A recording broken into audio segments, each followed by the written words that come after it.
Mijn naam is Wim Vaassen. Ik ben 51 jaar, heb international management gestudeerd in Maastricht en talloze functies bekleed in het bedrijfsleven op directie- en managementniveau. Na een burn-out 2 jaar geleden ben ik helaas werkzoekend geraakt en nu weer druk op zoek naar een nieuwe baan.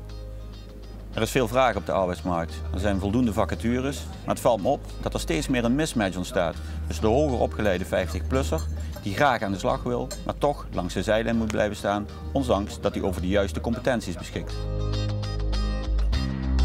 Er wordt veel onderzoek naar gedaan en er is veel media-aandacht voor deze mismatch, maar het feit blijft dat meer dan 50% van de oudere werklozen langer dan een jaar langs de zijlijn blijft staan.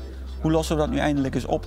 Een oudere werkloze is zeker flexibel, heeft een hoge arbeidsmoraal en sluit misschien qua kennis niet helemaal aan, maar zijn ervaring doet wonderen. U moet solliciteren. Ze zeggen alleen jong, solliciteren. Future 50 is mijn initiatief om te komen tot een baanbrekend concept dat ervoor zorgt dat de oudere werkloze weer structureel goed aan de slag gaat komen. Om dit initiatief, Future 50, verder uit te werken aan deze versnellingstafel ben ik op zoek naar vertegenwoordigers uit het bedrijfsleven, maar ook zeker krapte sectoren zoals zorg, ICT en onderwijs, om samen te komen naar oplossingen die leiden tot een valide business case om dit initiatief structureel in de markt te kunnen zetten en een oplossing te bieden voor de oudere, hoogopgeleide werklozen en deze weer goed aan de slag te krijgen. Tijd voor actie, tijd voor Future 50.